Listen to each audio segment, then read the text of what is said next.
नमस्कार, मैं तत्वगुरु आपका स्वागत करता हूं अपने YouTube चैनल सरल समाधान में। मित्रों, दीपावली का पवित्र पावन पर्व आ रहा है और इस समय संसार के सभी सनातन धर्म वाले लोग ही के अलावा अन्य लोग भी माँ भगवती लक्ष्मी का पूजन करते हैं और लक्ष्मी जी को मनाते हैं ताकि हमारे जीवन में सुख, समृद्धि और वैभव की कमी न रहे। परंतु भगवती लक्ष्मी के सुख संपत्ति और वैभव की आपको पूर्ण रूपेण प्राप्ति हो, उसके लिए मैं आपको कुछ उपाय बताना चाह रहा हूँ। क्योंकि ऐसा है कि हम लोग केवल लक्ष्मी जी का पूजन अर्चन, उनके साथ गणेश जी का पूजन अर्चन, कुबेर जी का पूजन अर्चन करते हैं, परंतु लक्ष्मी जी के मार्ग में जो अवरोध बनती हैं, जो उन्हें आने से रोकती हैं, हम उन भगवती के बारे में नहीं जानते हैं या उनका उपाय नहीं करते हैं। मित्रों, आज मैं आपको बताने जा रहा हूँ माँ भगवती धूमावती के बारे में, जिन्हें ज्येष्ठा और जिन्हें क्या नाम कहते हैं, निरति भी कहा जाता है। यानी संसार में जितने भी दुख, कष्ट, दरिद्रता और अनेक प्रकार की परेशानियां और जो गरीबी का कारण है, जो रोग का कारण है, वो माँ भगवती ज्येष्ठा यानी धूमावती हैं। कहते हैं कि जिस समय भगवान देवादिदेव महादेव और दक्ष प्रजापति के बीच में विवाद चल रहा था और दक्ष प्रजापति जी उस समय भगवान शिव को नीचा दिखाने के लिए उन्होंने यज्ञ आहूत किया। उसमें सभी को निमंत्रण दिया, परंतु देवादिदेव महादेव को निमंत्रण नहीं दिया। परंतु अपने पिता के वहां जाने की जिद करने पर भगवान देवादिदेव महादेव ने उन्हें समझाया कि देवी, जहां निमंत्रण न हो वहां पर कभी नहीं जाना चाहिए, क्योंकि आवत ही हर्षय नहीं और नैनन नहीं स्नेह, तुलसी तहां न जाइए और कंचन वर्षे में। यानी कि जहां अगर सोने की वर्षा भी होती हो, अगर आते ही अगर आदमी का नैनों से स्नेह और प्रेम न मिलता हो तो ऐसी जगह नहीं जाना चाहिए।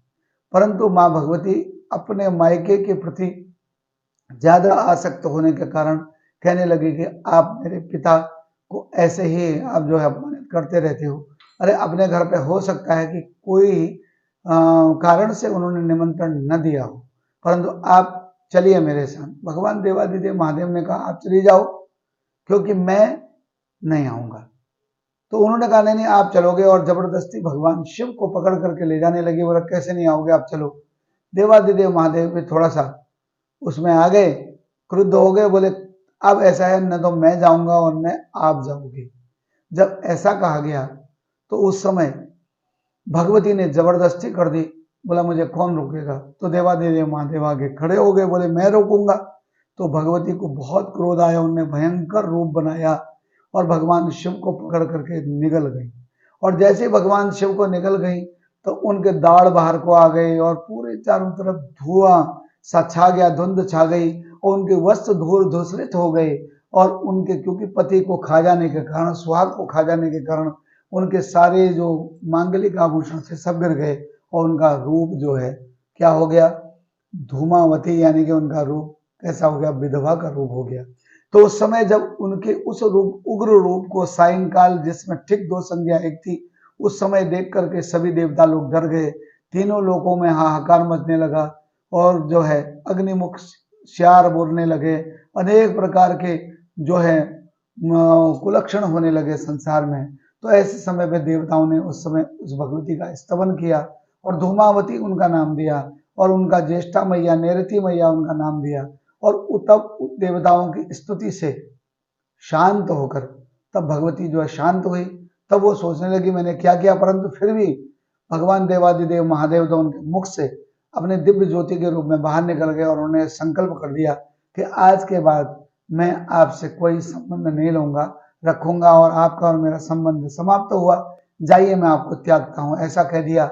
और उस समय क्रोध में आई हुई भगवती सती ने भी कह दिया मुझे आपकी आवश्यकता नहीं है, आपने मुझे दिया क्या, मेरे पिता के बाद संसार के कोई भी सुख समृद्धि की कमी नहीं है, इसलिए मैं जा रही हूं और आप अपने घर में खुश, मैं अपने घर में खुश। और जैसे ही भगवती धूमावती सती जो थी फिर गई, उन्होंने अपने आभूषणों को फिर से पहना और पहनने के बाद फिर अपने बाल वाले, अपने केश वगैरह सब सही किए, वस्त्र आभूषण पहन के अपना सामान्य वेश बनाकर जैसे ही दक्ष प्रजापति के पास कनखल में पहुंची तो अंदर जाते ही जैसे प्रवेश द्वार पर ही उनकी माँ मिल गई और माँ ने कहा कि बेटी, तुम्हें ही तो तुम्हारे पिता नहीं बुलाना चाहते थे। माँ प्रसूति बोली कि आप बिना बुलाए हुए कैसे आ गई यहाँ। बोली माँ, मेरा घर है, इतना बड़ा यज्ञ हो रहा है और मैं तुम्हारी ज्येष्ठ कन्या हूँ।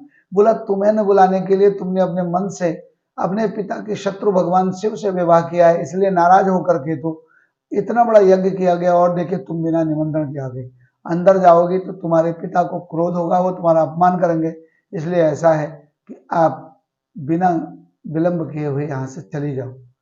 अब आज पछताने लगी सती कि उधर मैंने अपने पति की बात नहीं मानी और मेरे पति ने मेरा त्याग कर दिया और मैं इतना बड़ा काम करके आ गई कि स्वयं अपने पति को खा करके आ गई, और उधर मेरे पिता ने मुझे अंदर नहीं आने दिया क्योंकि इस सब चीज का मूल कारण मेरे पिता हैं, परंतु इनका यज्ञ में सती ने उस जलते हुए यज्ञ कुंड में अपने शरीर को आहूत कर दिया। कुल मिला के यह है कि जो उस समय जो भगवती का जो सबसे क्रुद्ध रूप था उसी का नाम धूमावती है, जिनका स्वरूप विधवा का है और वो ऐसे रथ में बैठी हैं कि जिसको कौवा चला रहा है, और साथ ही साथ उनकी ध्वजा में भी कौवे का ही चिन्ह बना हुआ है और साथ में उनके हाथ में सूप है, और वो सायंकाल के समय में भयंकर बाल केश खोल करके और धौत वस्त्र यानी कि मैला कुचैला सफेद वस्त्र पहनी हुई वो है दक्षिण दिशा से जो है निरति कोण से हमारे घर की ओर को प्रवेश करती है। और उनका आगमन हमारे वहाँ जो है हरिशयनी एकादशी के दिन हो जाता है, और वह हमारे वहाँ दीपावली, बड़ी दीपावली के एक दिन पहले यानी कि चतुर्दशी तक हमारे घर पर रहती हैं, और इसीलिए उस दिन का नाम नरक चतुर्दशी है, यानी कि जिसके ऊपर भगवती धूमावती जिसके घर पे आ जाती है, जिस पर उनका प्रभाव होता है, उसकी जिंदगी नरक जैसी हो जाती है। क्योंकि पुराना एक गीत था कि देने वाले गरीबी न देना मुझे और मौत दे दे मगर बदनसीबी न दे, यानी संसार के सारी बदनसीबी, सारे दुख, सारे कष्ट धूमावती उसके घर पे प्रविष्ट कर देती हैं। इसलिए मित्रों, उस भगवती धूमावती को नरक चतुर्दशी के दिन उनका पूजन करके उनकी आवश्यक वस्तु दे करके जब आप उनको विदा करते हैं, तब अगले दिन आपके वहां यानी कि महालक्ष्मी के दिन तब माँ भगवती महालक्ष्मी आ सकती हैं। और ये सीधे सीधे साइंटिफिकली प्रूफ है कि जब तक कोई स्थान खाली नहीं होगा नई चीज आएगी नहीं। आप जानते हैं कि जब आप किसी खाली कनस्तर वगैरह में जिसका सकरा मुंह हो पानी भरते हैं तो उसमें पानी जाता नहीं, वो एयर बबुल बाहर को निकलते हैं। तो उसके लिए क्या करते हैं कि उसके साइड में एक और दूसरा छेद करते हैं ताकि यहाँ से पानी जाए एक छिद्र से और वहां से एयर बाहर निकलती रहे। वैसे ही जब तक धूमावती का प्रभाव हमारे घरों पर रहेगा, हम महालक्ष्मी के आगे कितनी ही नाक रगड़ दें, कितनी ही पूजा कर दें, कितने प्रकार से उनका स्तवन कर दें, परंतु हम पर भगवती की कृपा नहीं होगी। पुनः आपको मैं भगवती के यानी कि मैं आपको बुधवार के दिन भगवती धूमावती की किस प्रकार से पूजा करें और कैसे पूजा करने के बाद भगवती धूमावती प्रसन्न होंगी और फिर महालक्ष्मी का पूजन कैसे करें अगली वीडियो में बताता हूं। तब तक नमस्कार, हर हर महादेव।